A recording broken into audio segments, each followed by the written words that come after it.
After hearing about suffering and the differences in destiny, a disciple stood up with great concern.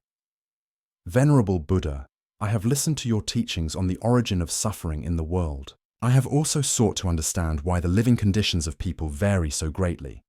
Some are well fed, others lack necessities. Some are strong, others are ill. You have pointed out that these differences come from the laws and circumstances of life. But I see a great contradiction. If I clearly see that nature divides all things into myriad forms, with humans being so vastly different, then why, Buddha, do you still say, all sentient beings are equal? Where, ultimately, does this equality lie when I see such unbridgeable gaps between one person and another, between one species and another? The Buddha, my child, your question is extremely important, for it is the bridge between the sight of the flesh eyes and the sight of wisdom. You have seen correctly, nature creates difference so that all things can exist and function. A high mountain must be different from a deep valley. A bird must be different from a fish. The equality I speak of is not found on the surface. It is not found in weight or in wealth. It lies in the deep essence of life itself. You are looking at the world with the eyes of comparison, of judgment, whereas true equality can only be seen with the gaze of thorough understanding and boundless compassion. Let us cast aside the barriers of comparative thinking and look at the core. I invite you to listen. Together, we will seek this equality, an equality that is beyond all the comparisons you usually make, and beyond all the rules of division in this world. That is the truth that, if you see it, all worry and distinction in your heart will vanish. As I have said, in the world you live in, nature holds no love or hate, no favoritism. Wind, rain, earth, light, all simply operate according to their natural rules and positions. They never pause to judge who is more deserving than whom. Nature requires division. It needs differences in form, function, and intensity so that the stream of life can operate continuously and without stagnation. Look at a forest where difference is the rule of life. Tall trees must differ from short trees to receive light at different levels. Species needing sun must differ from those preferring shade. Each species must have its own position and role so that all can coexist. Difference is essential for the vitality, the richness, and the health of the forest. But it is this very clear difference that makes you doubt equality when you look at humans. You see towering mountains and bottomless seas. You see the wealthy living in comfort and the poor struggling in scarcity. You see the intelligent easily succeed while others must wrestle with simple things. So why do I still affirm that they are equal? This question arises because you are using the measure of material and circumstance to gauge a spiritual truth, a universal law. This equality cannot be found with the eyes that look at shape or property. It must be found with the sight that perceives the impermanent and selfless nature of all things. When you recognize that both the rich and the poor, both the high mountain and the deep sea, are only temporary manifestations of natural elements, you will see that the difference in form is just a fragile outer shell, a temporary role that will end. You must look at what all beings share, that which never changes, to see authentic equality. That equality is not an identical outcome, but an identical source, law, and inner essence. I want you to look deeply at this core principle once more, to see the absolute truth of the universe. Nature divides all things, but this division carries absolutely no personal intent or judgment. Nature does not have human emotions like love or hatred. Nature operates without personal choice or bias. Look at the sunlight, the energy source of life. It shines everywhere, without distinguishing between fertile lands and barren wastelands, between a good person doing good deeds and an evil person doing wrong. It shines upon both the splendid blooming flower and the withered leaf about to fall. It never says, "I will favor this place because it is more beautiful and more worthy of life than that place." The light simply fulfills its true nature of shining and warming, without any concept of value or status. Similarly, the high mountain does not feel proud or superior because of its height. It is merely an accumulation of earth and rock over millions of years, subject to geology and harsh natural laws. The deep sea does not feel inferior or inadequate because of its depth. It is only a container for water according to the law of gravity and terrain.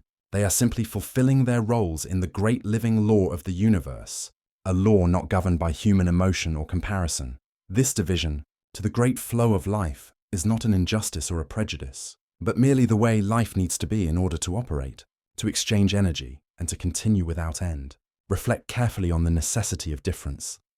If the sea were not deep, water would not evaporate enough to form clouds and rain to water the land everywhere. If mountains were not high, rivers would have nowhere to originate and bring life across the plains. This difference is absolutely necessary for the balance, for the healthy existence of everything else.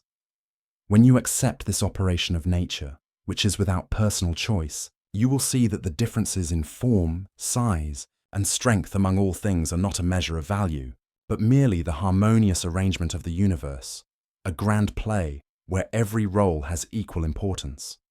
However, among all the things we observe, only humans are the first living beings to pause, look at themselves and others, and begin the comparative question, why am I inferior to others? Why do I lack the material things, the intelligence, or the strength that they possess?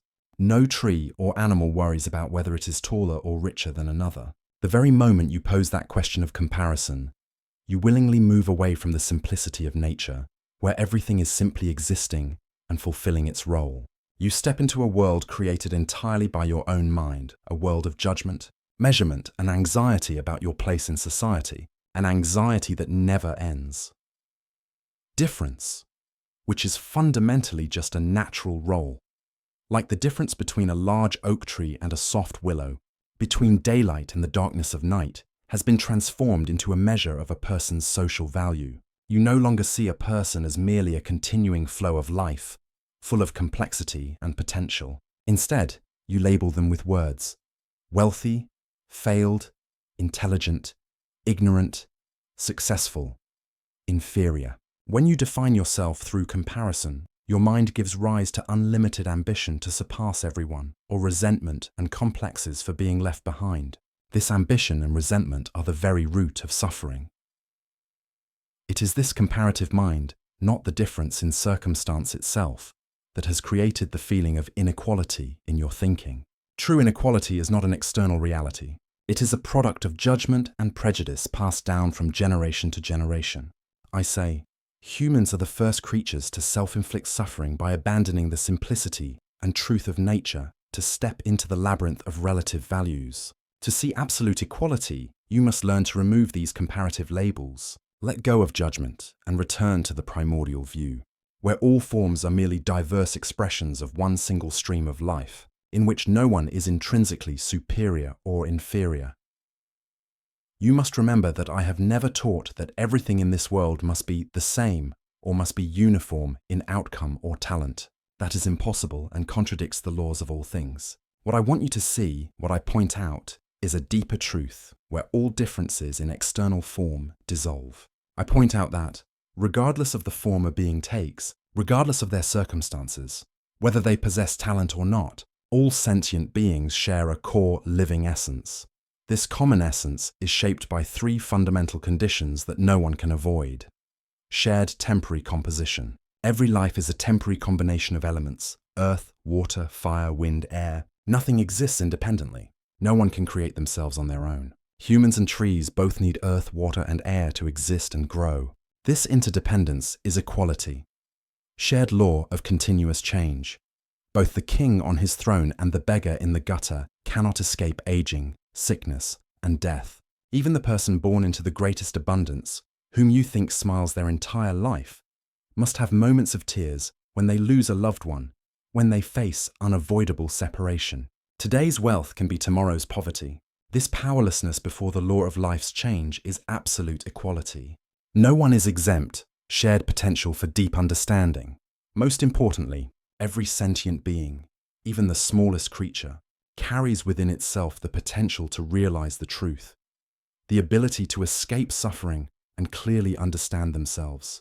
This potential does not belong to the rich or the poor. It is not measured by academic intelligence. It is inherent in the minds of all people, like a seed waiting to be sown.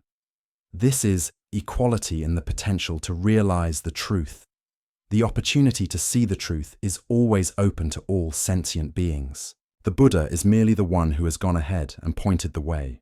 But the act of walking that path, the act of the flower of understanding blooming, is the innate and equal potential of all of you. My child, let us momentarily set aside the trivial daily comparisons, the judgments about money and fame, and try to use your infinite imagination to broaden your view. Cast your gaze far, far away from this earth, far from the geographical boundaries that humans have set.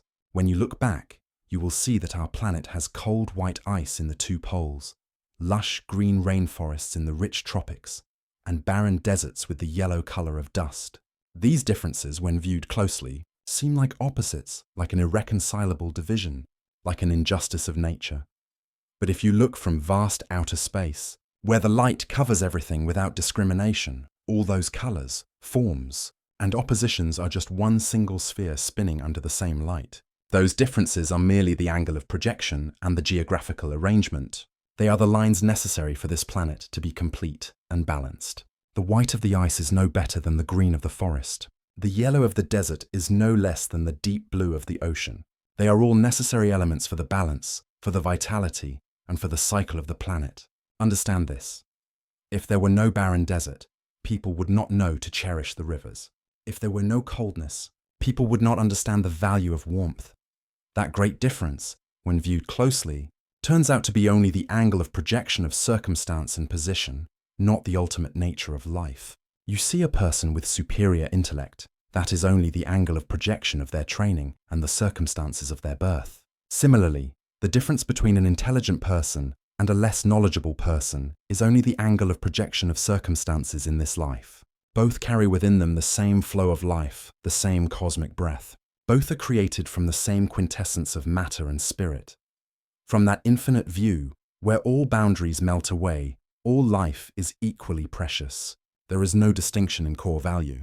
The equality lies in the fact that all are the living material of the universe, used to create different forms with different roles. Like a potter using the same clay to mold a precious vase and a simple cup. Both carry the nature of the earth and both serve a purpose in life. That equality brings inner peace. You don't need to become someone else to have value. You are already complete in your own difference.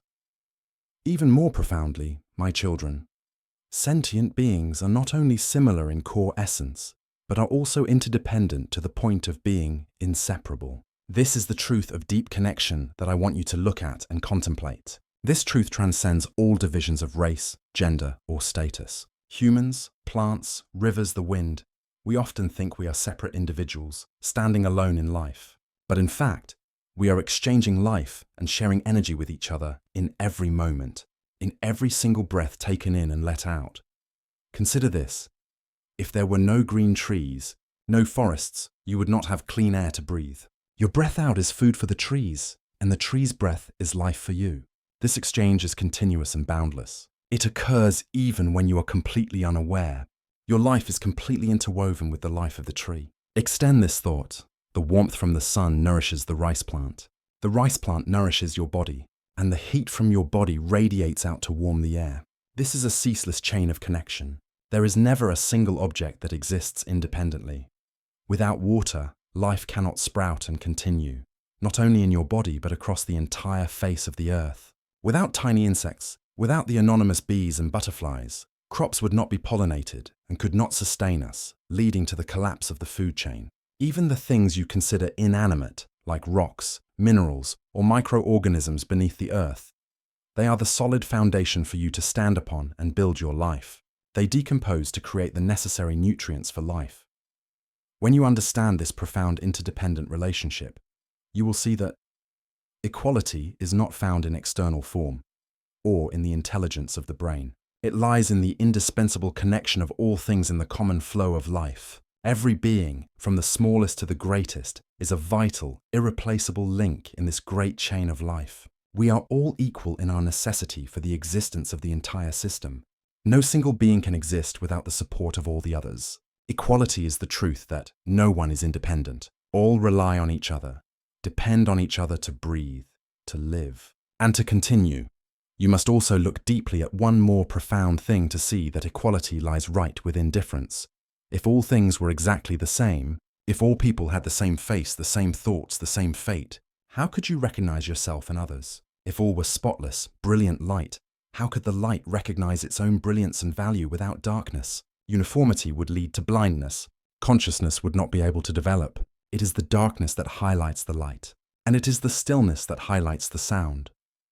This very difference is the most wonderful tool for life to see, understand, and learn about itself through countless forms of manifestation. Just as a wonderful piece of music needs different silences, low notes, and high notes to highlight the main melody and fully convey emotion, a painting is only truly beautiful and deep when it has many colors, many areas of dark and light contrasting with each other to create distinction. Difference is the language and the indispensable learning mechanism of life. Differences in destiny, intellect, and form do not deny the equality of essence. Instead, they are the necessary conditions for every being to learn, evolve, and perfect itself in its own unique way. The wealthy have the opportunity to learn how to share, how to use resources to create benefit for the community, and to learn about unconditional love. Conversely, the poor have the opportunity to learn patience, humility, contentment, and inner strength when facing material lack. Every role, whether considered noble or humble, is a precious and irreplaceable lesson in the school of life. Equality lies in the fact that every being is learning a most important lesson that no one else can learn on their behalf. All are of equal value in the great learning process of the universe. You often misunderstand that equality means being identical in every aspect, or that everyone must have the same wealth, the same intelligence, the same lucky fate. That is absolutely not the truth, nor is it what I desire. A uniform world where everything is the same would be a dead world, because it lacks movement, contrast, and the capacity for learning. Difference is essential for life.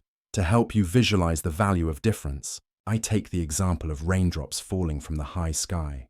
One drop falls into the vast ocean, another falls onto the dry, cracked earth, and a third falls into the thirsty lotus flower in the pond. Do you see? No drop is in the wrong place or less valuable than another, even though their destinations are different.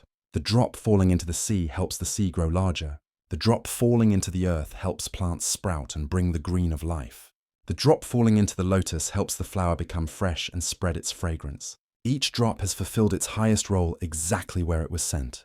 It does not need to compare or envy another drop. Their value is not in their size, but in their usefulness and their completeness in their own role.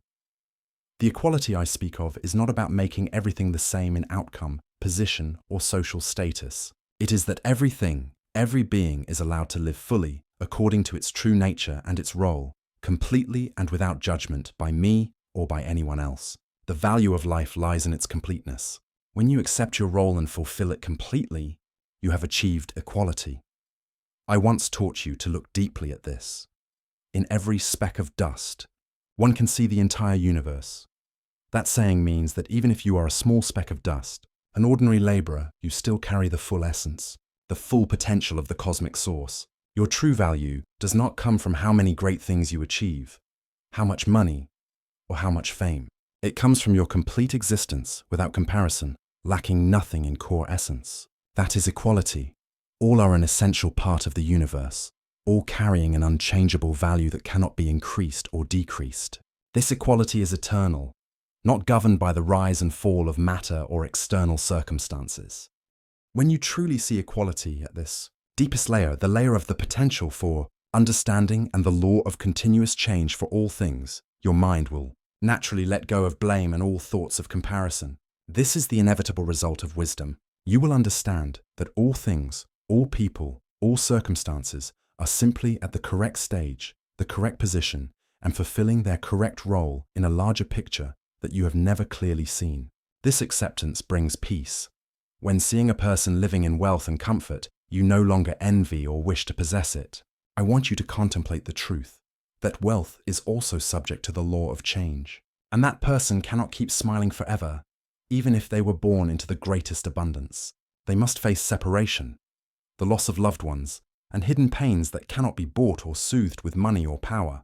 In fact, great wealth also brings a great spiritual burden, heavy responsibility in management, and the constant fear of the impermanence of the very things they hold. In that context, material abundance is merely a comfortable shell, not a guarantee of eternal peace.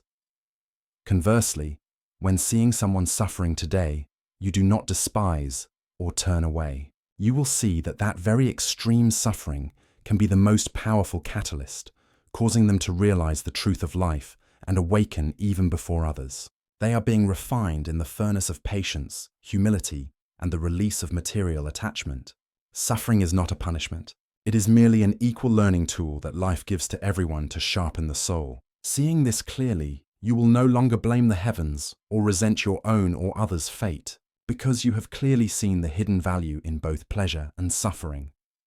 With this view, you will clearly see the person who has plenty today is still seeking spiritual fulfillment. They still have an emptiness that needs to be filled. The person who is struggling today possesses an unshakable inner strength and a part of the light within waiting to shine. Seeing the truth about the responsibility of wealth and the potential of suffering, you will no longer envy or resent. All that remains is compassion and unconditional kindness, because you see yourself and them, after all, as one part of the same flow of life, bound by the same laws and heading toward a single truth. Therefore, my children, after all that we have contemplated together, you must understand that the equality I teach is not an empty political slogan. It is not an unfulfillable promise or a compulsory uniformity of external wealth or status. If I proclaimed that everyone must be the same in money or intellect, that would contradict the operational law of nature. This equality cannot be found with the physical eye. The equality I speak of is a state of consciousness. It is the gaze of thorough understanding and unifying compassion, where wisdom has completely blended with kindness. This equality lies deeply in how you perceive the world and how you treat all things. When you look at all things, all beings, with the gaze of compassion, you will automatically see their immeasurable core value, regardless of form or circumstance. That compassion is nourished by understanding the two greatest laws: the law of continuous change for all things, and the tight connection of all things. This very understanding will shatter the illusionary wall of difference in rich and poor, helping you recognize that all sentient beings are equally precious. You will see that, whether an honored person or a person enduring hardship, they share a common source, a common flow of life, and share the fundamental human fears and hopes. Because in every being, whether a seemingly inanimate stone lying quietly by the roadside, a tiny weed, or a great person leading thousands, there is a hidden part of the light of truth. This light is the potential of life to recognize itself, to learn to return to the source, waiting to bloom into deep understanding. No one is completely useless. No one is entirely lacking, because all carry the complete material of the universe within themselves. Therefore, I earnestly desire you to put down a comparison. Take off the labels of better or worse, and stop the hasty judgments. Instead, look at each other's inner essence. Look with the eye that sees potential and hidden suffering. When you can do that, you have truly stepped into and are living in the equality that I have pointed out. Bring the gaze of that equality into your daily life, into every relationship. See that every person you meet is a valuable fellow traveler on the path to the great truth. When you clearly see this truth, you will find that, although nature divides all things into myriad forms for the world to operate, wisdom harmonizes them all into a unified whole. Live with that vision, live with that compassion, and equality will become your breath.